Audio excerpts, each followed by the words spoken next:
That's it from the side, ref. Welcome back to In From The Side. Another week, another show, and welcome back in person. Hey. Matthew Rhodes. Hey, buddy. Good to see you, buddy. Welcome Hi, back. Thanks, bud. Good to have you back in the UK. Yes, our trip to South Africa, 7 weeks long, was fantastic. Loving the sun, and I've come back to pissing wind and rain. So thank you for holding the weather for us. It's been great, but it's nice to be back. It's nice to be in the studio and filming alongside you. Yeah, good to have you back in the studio. This is one of our last two episodes for the year. We're going to wrap up 2025 and then we're going to hit 2026 with a bang. So, big match on the weekend. There was only one match, Matt, that we need to discuss. Yeah, the end of the year, obviously South Africa versus Wales. I was very privileged enough to go to South Africa v Wales in the World Cup when I lived in New Zealand. So, in respect of that, I'm wearing the particular scarf, but also it's because what a pounding. What a pounding. I had deja vu because I was at Loftus in 1998 when we smashed them 96-13. So I had memories of that day with my dad at a Loftus. Look, a bit of a hammering. It's sad to see how far Wales have fallen. Sure, they weren't without, I think, 10 or 12 of their top players that, weren't available for selection.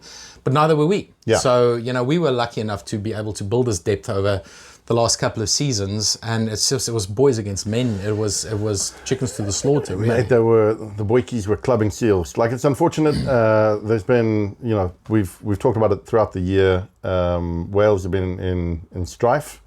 The administration is taking some heat. They are trying to change things at the kind of sort of provincial level, and they're trying to do things that are going to benefit the game. But any change of direction of the massive ship takes a long time to turn around. So, what I can say, I think, wholeheartedly, is things can only get better. Well, we said that. We said that a year ago, and then this happened, you know. So I hope things can get better. I don't know. They're going to cut one of the teams in the URC for next season. I don't know if that's the right move. I think they need to try and build their rugby from the bottom up, invest back into the clubs. Talking about clubs, I see Penarth Rugby Club burned down over the weekend. So more sad news coming out of Wales. Like when it rains, it pours. From bad to worse. But let's get back to the game. The game was, as a fan, obviously amazing to watch your team run in. I think 11 tries. Right? 11 tries. 11 tries. Fantastic way as a Bokke fan to watch your team close out the year. 78 minutes on the clock.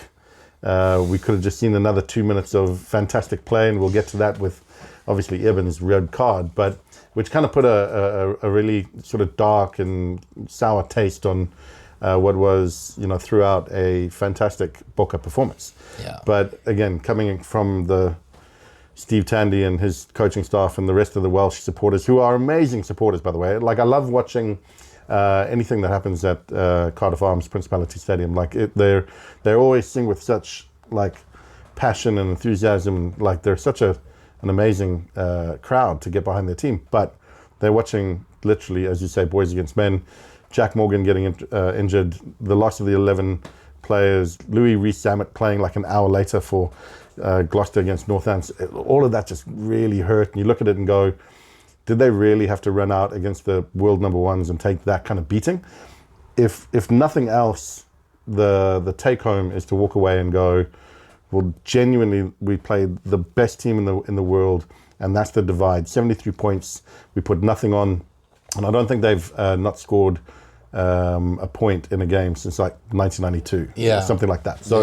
So it was a dark day in their history, but the sun will rise tomorrow.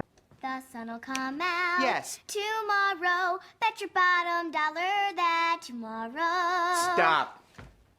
You've got it.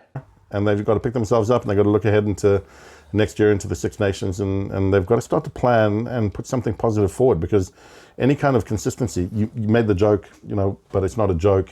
Last year, we were saying things can only get better, and it hasn't. So it has to get better, surely. They've beaten Japan twice, if that counts for anything. Look, I think if they beat Italy and they're competitive against, the likes of Scotland, I think that'll be good enough for them, honestly. I think baby steps.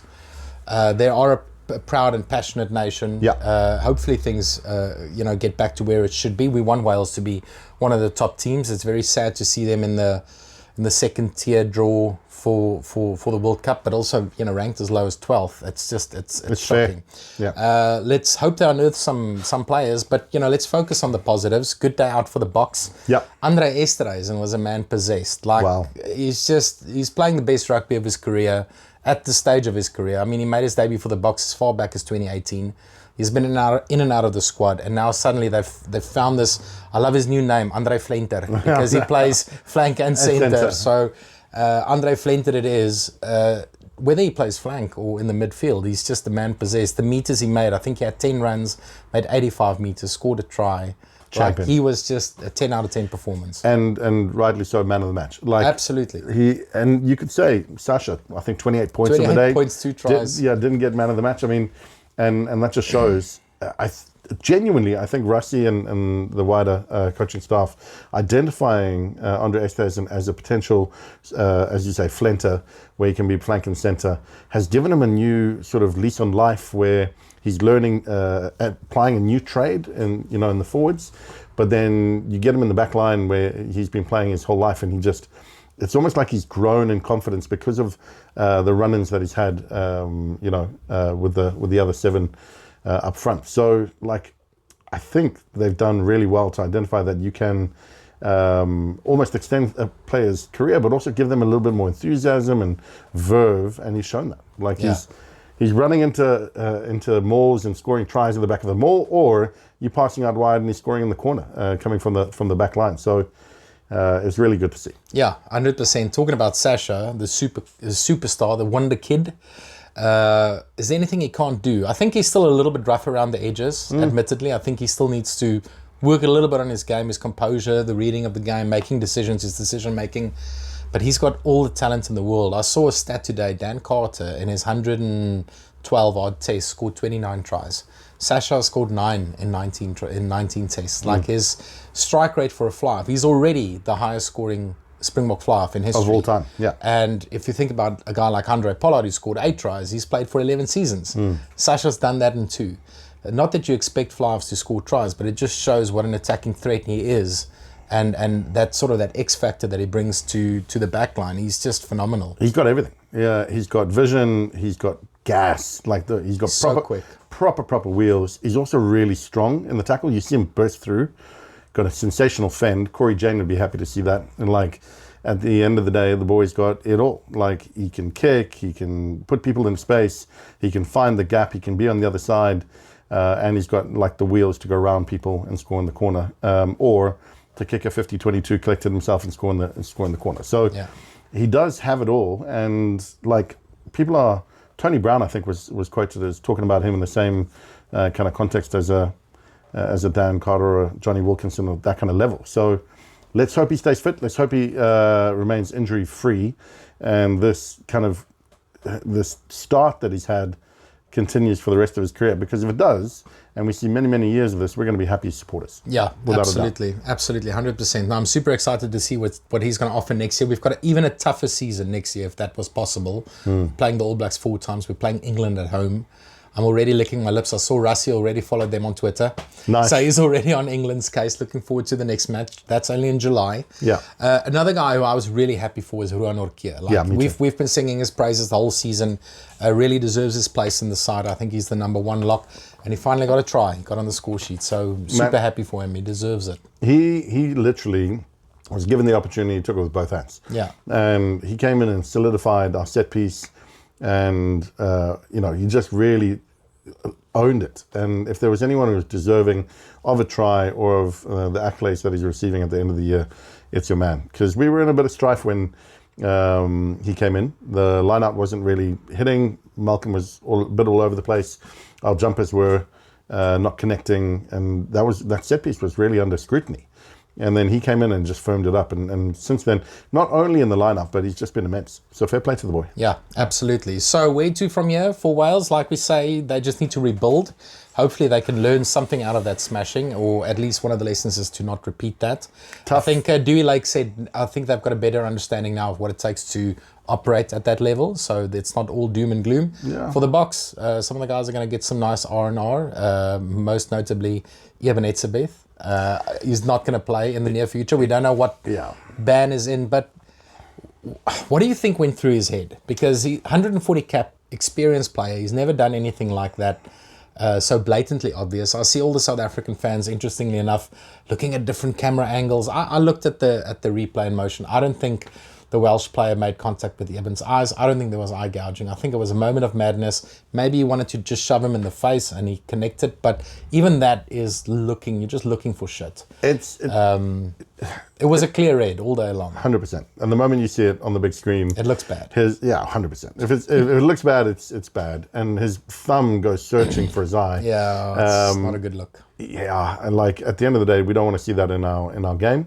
And even if he did get an eye gouge first, an eye is not for an eye. Like you don't retaliate in that way. And especially if you're a 140 cap player, where the man is a mountain. He's our enforcer.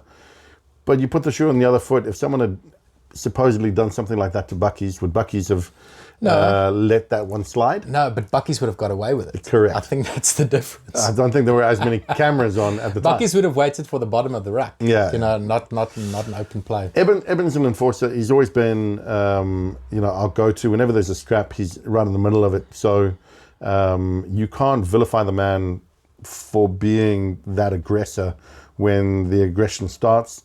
But again, you still have to keep your head. You're one of the biggest lads in the field, one of the strongest lads in the field. You've got this other person who's smaller than you in a bit of a headlock. There's no need for your thumb to go searching. So I think he's going to get a ban, and rightly so. My concern is, World Rugby going to see him and want to make a point? An example. Because he's an enforcer, because he's a big, sort of aggressive player, and they want to stamp out this kind of aggression through the game.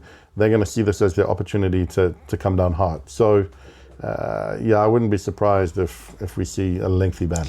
I don't know, mate. I thought initially 8 to 12 weeks sounds about right. There's people up north saying it should be like 6 months. We'll see. We never know with these judicial committees. It could be anything. It could be anything from 4 weeks to 6 months. World Rugby doesn't like South Africa. Right, we know that. I think they're going to come down hard on him. They do. Like World Rugby doesn't like South Africa. We can see that in the way that they've handed out awards and accolades before.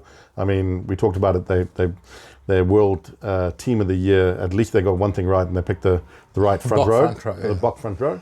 But when it comes to us, I've said it before on other shows.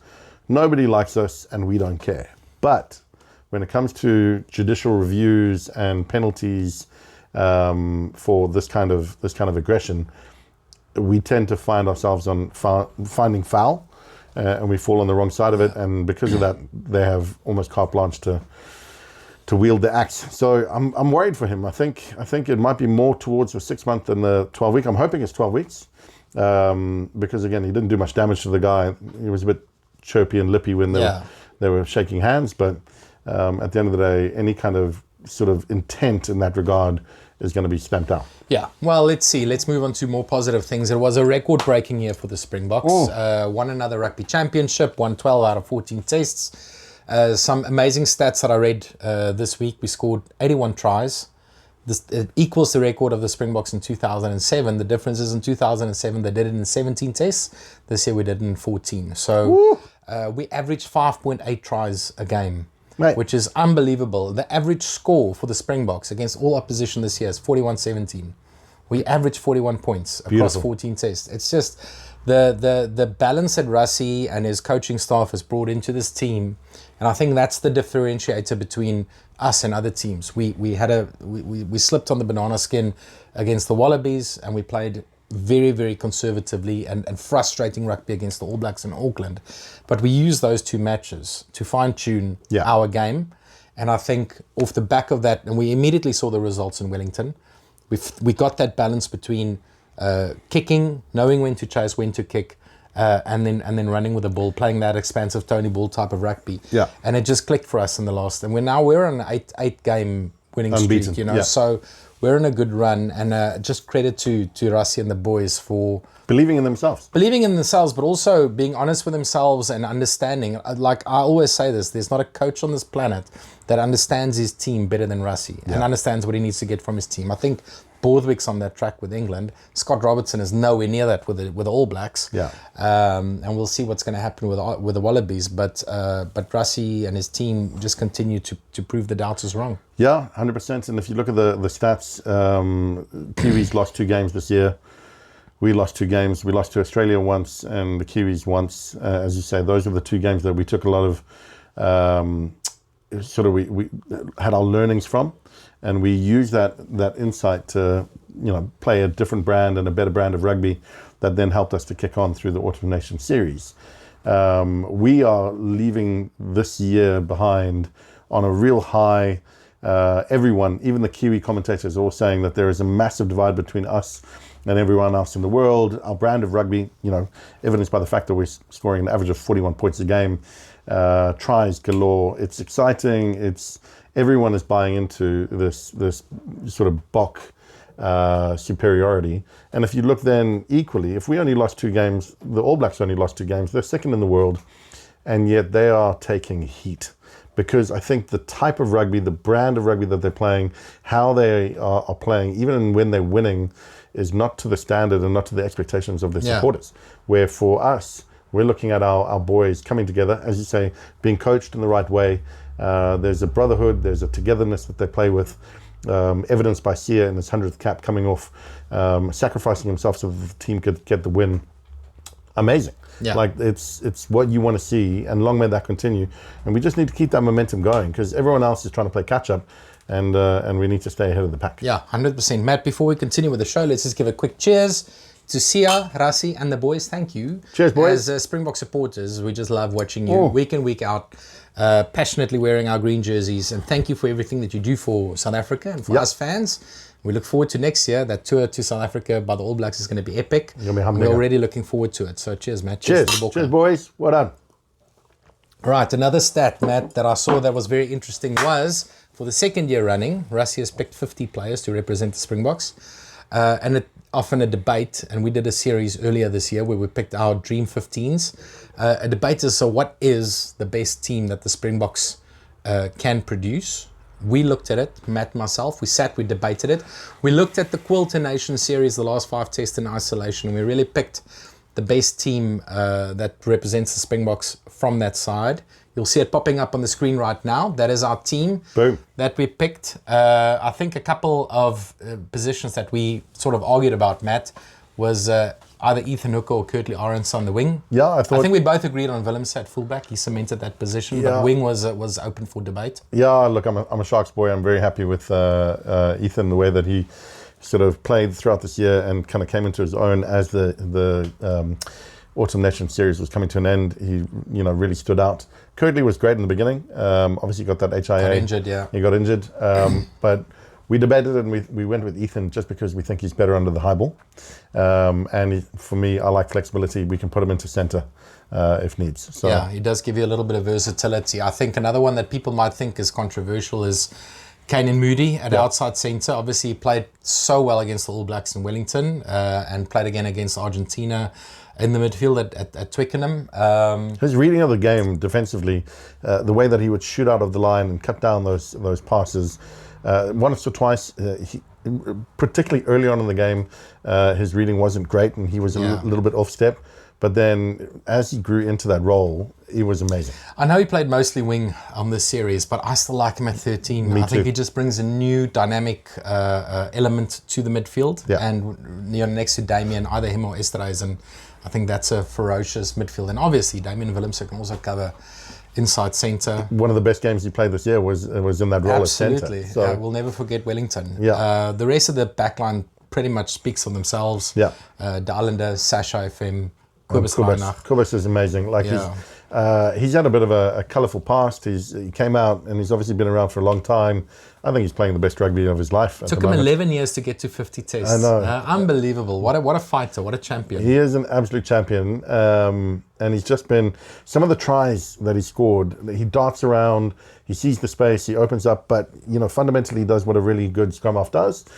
He gets to the breakdown really quickly, gets the ball into the hands of the oncoming, either the forwards or into Sasha's hands. Yeah. So, really deserves that spot. Yeah, absolutely. And then in the pack, I think we included Oxenchair because he did play against Japan. So he was part of and we know, at his best, he's always going to be number one. Yeah. Thomas du Toit has now cemented that tight head position, which, if you think about it, Frans Malherbe hasn't announced his retirement, so he can still come back. And we have Wilco as well. And we still have Vincent Koch, he's still playing. We are blessed. So we are very blessed with tight heads. Yeah. In the locking partnership, Ruan Nortje, I think, deserves his place ahead of someone like Luet, who only played half a game of rugby on the Quilter Nations Series. We talked about Ruan, deserving of his selection for sure. We agreed that he has cemented that position as his own. And then, obviously, there was a bit of conjecture between you and I, a bit of debate, but we went with Eben. So taking his red card notwithstanding, we still felt like he had such an amazing year, an immense year, and so he was deserving of that place, and also because we've got Archia coming off the bench. Absolutely. Talking about the bench, Archia coming off the bench, the one that we did debate about was whether we pick Mani or Handré Pollard. I always said that if we have to pick a team to play World Cup final tomorrow, it'll be Handré. I want that insurance policy on the bench. Even if it just comes on to kick the final kick of the match to win us a World Cup, I think you need that sort of stability. Yeah. So I would have made space for him. I know Mani's been playing off the bench more regularly. I want to give credit to Mani. I want to give credit to him because obviously we've not been the most forthcoming, and we've been quite critical of him over the last year or so. But in the last 3, 4, 5 months, he has really played outstanding rugby. Yeah. And he's deserving of his selections. And obviously Handré has taken a bit of a backseat, playing a bit of a second fiddle in the pecking order. But coming to the point, we debated it, and we think if push came to shove, we'd like Handré on the bench. On the big match, I'll back him 9 times out of 10. We didn't talk to the Lucies. Obviously, they picked themselves. Those 3 picked themselves, so there was no real point. Yeah, they're the first names on the sheet, and then obviously the backups off the bench. We've got Wilco, we've got Johan Grobler, Gerard Steenkamp, Archia as well coming off the bench. And Quagga and Andre Esterhuizen. Yeah. So the familiar faces off the bench making an impact. So if they've got to take on a World 15 of players that we saw in the Quilter Nations Series, the best of the rest, that can compete with this Bok juggernaut. Yeah. Who would we pick, Matt? You picked your team, I picked my team. And I know we're going to debate about this because we've got a bigger pool of players to pick from. Yeah. But starting at fullback, if we have to pick a Dream 23 to take on the Boks, who would you go for? So I would have gone with, so I had 2 names that kind of stood out for me, Thomas Ramos and Capuozzo. Thomas Ramos, I think it's hard to leave him off any sort of collective team sheet. He's got so much vision. His kicking ability is, of such a high standard. And then you watch the game against us. He had the vision. Did he play fly off at the time? I don't know, but he was playing at first receiver, saw the vision, kicked the ball for, I think it was Biel Biore to go and score in the corner. That kind of flair, that kind of, in the first half against us, he was all over the place, right? Like he was immense. So I had him there, but I think you went Capuozzo. I went Capuozzo, yeah. Just again, he scored a fantastic try against us. He was so good against the Aussies. The thing that I like about him is he sort of, there's a few names in this Italy side, Menangelo, Brex, Garbisi, that can compete at the highest level, that are world-class players. I think he's the pick of the bunch. Yeah. He continues to impress. He impresses in the Six Nations every year. I think he had a really good Quilter Nations Series. It's one or the other. I don't know. Do we need to agree, Matt, necessarily? We'll leave it open to the audience out there to... We'll go with Capuozzo, because you've got him down on your list. So Let's go with... okay, if you give me Angel, I'll give you one of the others, because I know... we're going to debate. We're going to debate. I think Max Jorgensen, Santi Carreras at fullback, always, whether he plays fly for fullback, he's always very good. Yeah. And then Mac Hansen scoring a hat-trick against the Aussies. Yeah. Those are notable mentions. But if you're happy, then we go with Capuozzo. We can go with Capuozzo, for sure. Yeah. Right wing is probably the other one we're going to debate, and I think I'm going to give you one, because I went with Damien Penaud, but I think I know who you went with. Hard to leave Penaud Just out. for his double against the box. I know.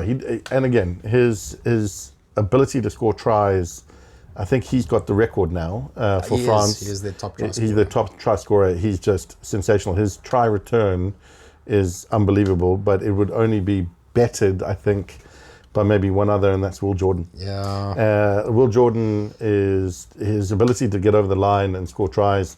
He went through a bit of a blip recently. I think there were 4 or 5 games where he didn't score, and everyone was like questioning, like, not his talent, but like, when's he going to score again? Because he just scores so regularly. It's almost every game. I think you can blame the All Black inside backs for not getting him the ball. Yeah. I think that's one of the big criticisms coming out of New Zealand. So I'm happy to give you Will Jordan because he scored against Scotland, scored against England. Yeah, he's he back did. to his best. He did well. And he did play wing often. Outside centre, I went with a new face, someone new that was exposed to us. Deport him. Yeah, you also went with him. I did. Nicolas Deporter. Deporter. He's 4 tries. 4 tries in the series. Unbelievable. Really strong. I think he broke 50% of the tackles. Getting over the gain line, just immense. He looks really good. He just came out from out of nowhere, really, and like I'd never really seen him play before this series, and then all of a sudden he's like part of that potent Bordeaux backline. Yeah. He was really good. I think Gary Ringrose, he's always a standout player for Ireland. Yeah. Maybe a little bit quiet. Tommy Freeman moved to the midfield for England. I think he was decent at times, but nothing to the level that we saw with Deporter. Yeah. He was really good. Okay, so we agree on that one. Inside centre is interesting because not a lot of players really put their hand up. I looked at Gael Ficou, I looked at Lenny Kital, but I actually went with Tommaso Menoncello, another Italian. He's really, cemented himself in that inside channel. Choco Bares is also in with a shout, but I don't know. Who did you go with? So I love Choco Bares. I think he's been a standout for the last year and a half or so. Just so strong in the tackle, runs hard. But I think in a very underperforming team, a couple of names stood out for Australia, and Len Ikatal was one of them. He was, you could see when he wasn't in the team, the kind of hole that was left there, and when he was in the team, how, what a job he performed. So, for me, it was between the two of them.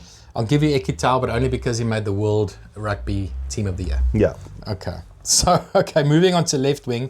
Left wing is interesting. It came down to 2 players for me. Yeah. There was Manny Faiwo-Boso of England and Louis Bielbiari, but I had to give it for World Rugby Player of the Year nominee Bielbiari. I was exactly Again, the same. lightning. The tries that he scored against Australia specifically was out of this world. He's just phenomenal. Yeah, I had Manny as well as my... Good player. Good to see him back. My option. But Louis Bielbiari has been immense all year against all opposition. Yeah. He's been standout, and against us, unfortunately, he got that yellow card, and maybe that was the turning of the tide, which we went on to win the game. But had he been on the field, maybe it would have been different. He's that kind of class act where if he's on the field, things can happen. And there were some sensational tries that he went over for this year. Yeah. Not only that he dotted down, but that he was involved in setting up. Okay, so we agree on the left wing, which is good. Fly-off is interesting because I think we're actually in the golden age of fly-offs. I looked at the fly-offs across the board. Like every country's got a decent fly-off, or a couple of names you can throw in there. I was really impressed with Prisciantelli from Argentina. He's a new name that came through. Yeah. Really, really good. Ntamak, Damien McKenzie. I ultimately went with George Ford, which I think a lot of people might find surprising, but I think he's the form fly-off currently at the Northern Hemisphere. A non-British Lion who didn't tour with the Lions, but I think he's the best of the bunch. Look, I think Finn Russell, who did tour with the Lions, was good this year. He was really good for the Lions as well. He's played okay for Scotland. Again, he's a good player.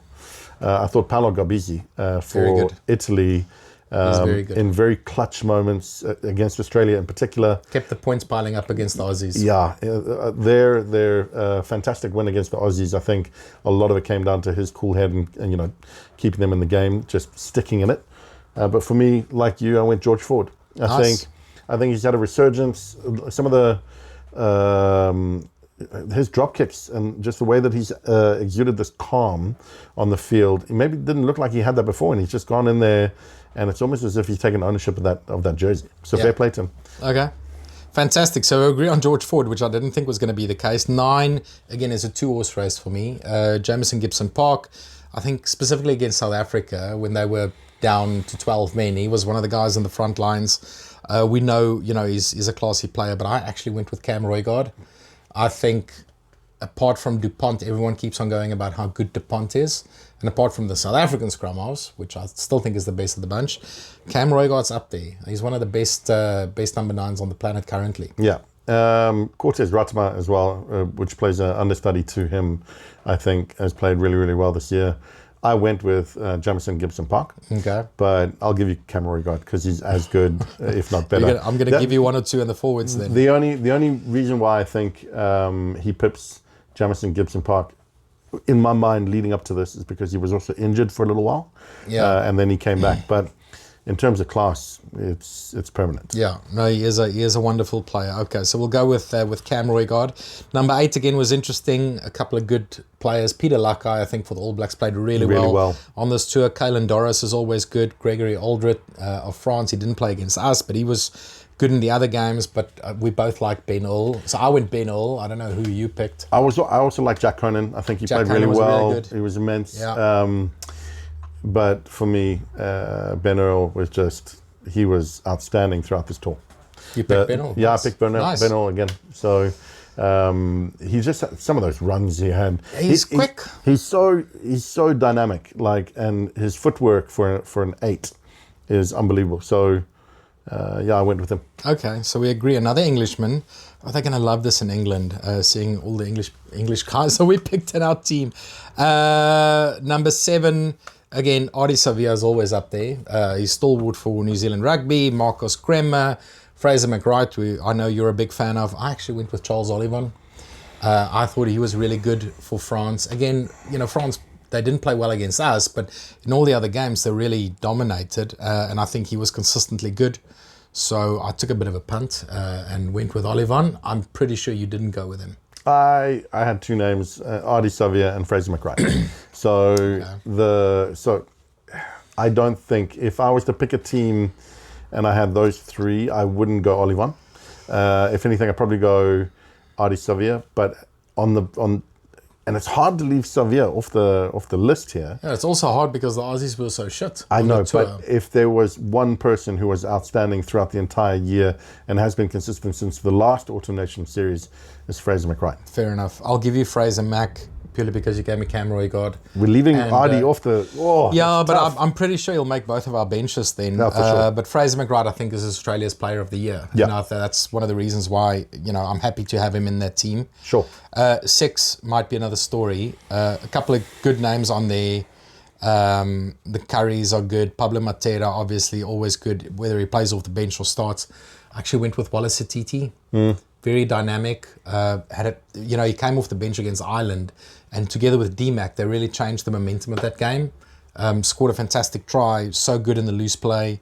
And I just like the kid. I think he's a good talent, so I went with Wallace. The only other name I'd mention, I mean, there's a few, but one that really comes to mind is Jack Morgan. Yeah. In a very underperforming Welsh team, he has been a colossus standout, and unfortunately he's got injured, and the operation he's had on his, I think it was his shoulder that he damaged in the act of scoring a try, means that he's going to miss the Six Nations. So, but in terms of, if you watched Wales, there was one person you knew who was going to go to battle and go to war, and that was Jack Morgan. Listen, I think that's fair enough. And we've spoken enough about Wales and the horror show that has been their last two and a half seasons. I think it'll be nice. And not because it's charity, but because he deserves it. But it'll be good to have a Welsh face in this team. I'm going to give you Jack Morgan. Okay. Because he is the one world-class player in that team. Yeah.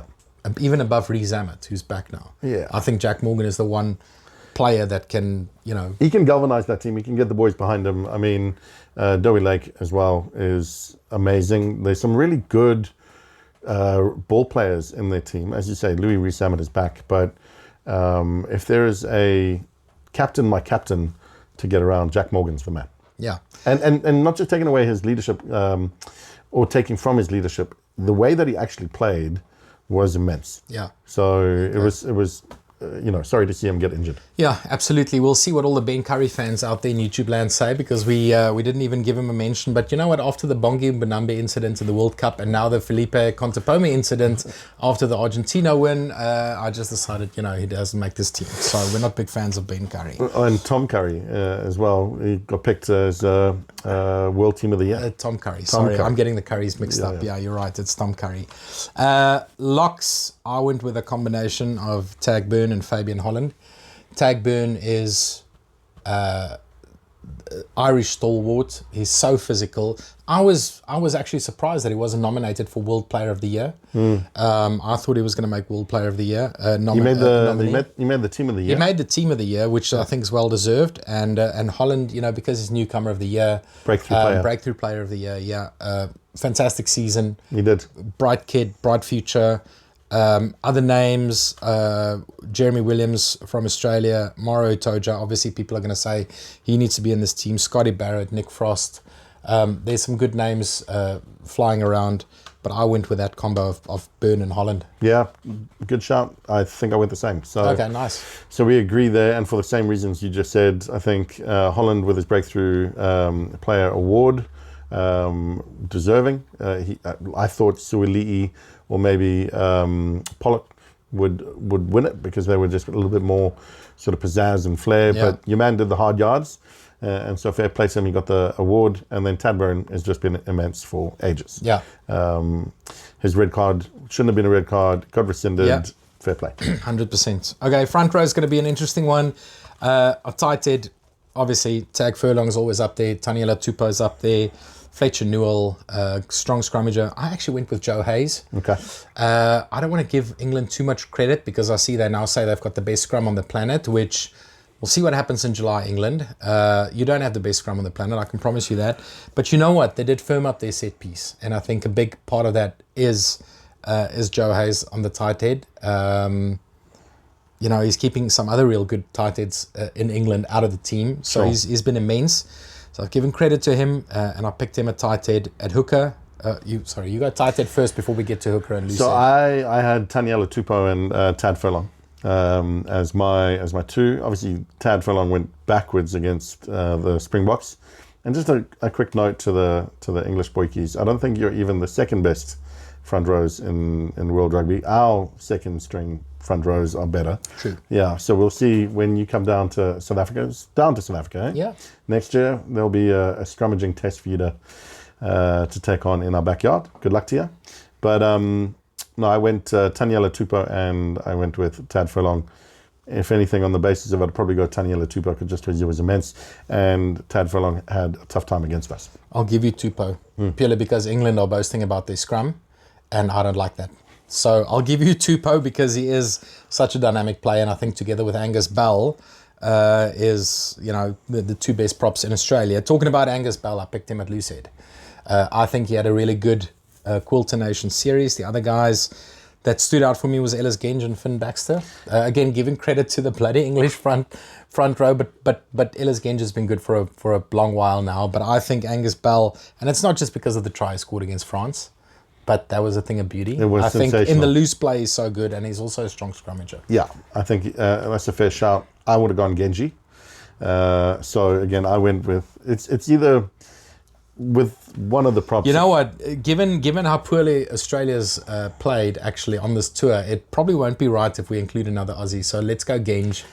And maybe move Bell to the bench. Yeah, okay, that's fair. I'm happy with that. Genji has been immense, and I just love the way he goes about his business. Yeah, absolutely. Hooker is an interesting one because there's so much talent. Ewan Ashman of Scotland scored 4 tries. He was really good. Julian Montoya, as always, such a stalwart for Argentina. Yeah. Cody Taylor, again, over 100 tests, I think now, one of the world's best. I still went with Dan Sheehan. Not the strongest scrummager, as they've proved against the Springboks, although that's not down to him. That's down to the whole pack. But, in the loose play, set piece, he's always solid. I think for the last couple of seasons, he's been pushing for that mantle of the world's best hooker. And I think he had a really decent series overall. So I went Sheehan. So I had Cody Taylor and Dan Sheehan as my two options. I'll give you Sheehan. Okay. Cody Taylor is immense. He has been. He's Mr. Consistent. Fantastic player. You know what you're going to get with him. Yeah. But maybe Dan Sheehan is just pipping him on a little bit of razzle dazzle. Yeah. Okay. Fair enough. So what does that leave us on the bench? On the bench, we're going Angus Bell, Yeah. loose head, hooker Cody Taylor, tight head Tag Furlong. Yeah. Okay, because we picked Tupou. Lock. We need one lock. Are we going Morrow or Tojay? Yeah, look, you got picked world He's in the team World of the year. Team of the Year. Look, he's a bit of a silent assassin. He's not. He's obviously England captain. He was Lions captain. He's had a good year. He's led the Lions to a series victory down under. Not that that is a huge victory in terms of the context of how they played throughout the year, but still, it is what it is. And then England are on a fantastic run now. What is it, 10, 11 games? Yeah, 11 games, I think, on the trot. Yeah, so, and he got picked in the World Team of the Year, so fair play. So let's build up that ego in ahead of July and put another Englishman in there. I went Ardy on the bench. Nice. I think because both of you Can't leave him out of You'll the team. agree. We'll have to have Ardy can't in the leave him. 23. We went Roygaard, so that means we go Gibson Park as on the backup bench. scrummy. And then the two remaining positions. So you gave me Capuzzo. Are we going Ramos on the bench at 15? And then what about D-Mac? D-Mac's got to be on He's got to be on the bench though. Yeah, 100%. And He covers fly-off and fullback. Yeah, so I'll have him on. Okay, and then the last spot, we can either pick from Ramos. I don't know. There's Peno. There's Waboso. There's Ntamak. Well, I think Ramos then gives you also more options. Yeah. But that's two 15s in the back. I'd bring D-Mac on as a fly-off fly-off. replacement and then have Ramos as 15. Okay. Yeah. Fair. Nice one. So the big question then is, Matt, does this team beat the Springboks in a fantasy playoff? Good team. Short answer, no. But you know, there is a team that will compete with the Springboks. It's not this combined team that we just picked. The team that will compete with the Springboks is this team, which is pretty much not a second string team, but another squad that we can pick from the South African pool of players. I think they will probably be a better competition than this team. And maybe that's a little bit arrogant, but given where the Springboks are, there's a bit of a gulf between us and the rest of the world currently. So let's enjoy it for a bit. We've got them side by side. Look at this team. And again, we've got all the names that we've discussed here. They're alongside each other. Look at the South African team that we picked. Look at the South African team of some available, some unavailable players, but still part of the squad. That is immense. And I would go as far to say that the second team that we've picked today, not the second team, but the second team we picked, would smash most other national teams out there at the moment. So I would say that that matchup between those two Springbok teams would be, I'd pay good money. You remember during the COVID days, they had a green versus gold a game. I think they need to do something like that again, or give us a trial game next year ahead of the England coming to South Africa. So amazing. That's it, Matt. 2025 done and dusted. Thank you, Booker, for a fantastic season. As always, we love watching you. Yeah. Matt, we're going to do one more show. We're going to have some fun in our last show. We're going to do a Christmas bloopers show. We're coming to the end of the season. There's been a few bloopers on our side. There's been a few bloopers on the pitch. Some of the players have provided us with some comical moments, so we're going to try and close out the year with something fun, which we'll do soon. But it's been fun, buddy. It's been fun. And we're looking forward to next year. Obviously, we're going to be transitioning across into our own YouTube channel. If you haven't done so yet, go and like and follow us there, please. We're posting on both the Real Rugby as well as the In From The Side channel, because it's got its own channel currently. But if you haven't done so yet, go and like there. And if you can, go and share to your mates and get them to support us, because we really appreciate it. Well, that is a beautiful send-off. I have nothing else to say. Matt, cheers to 2025 and cheers to the folks out there in YouTube. Cheers. Man.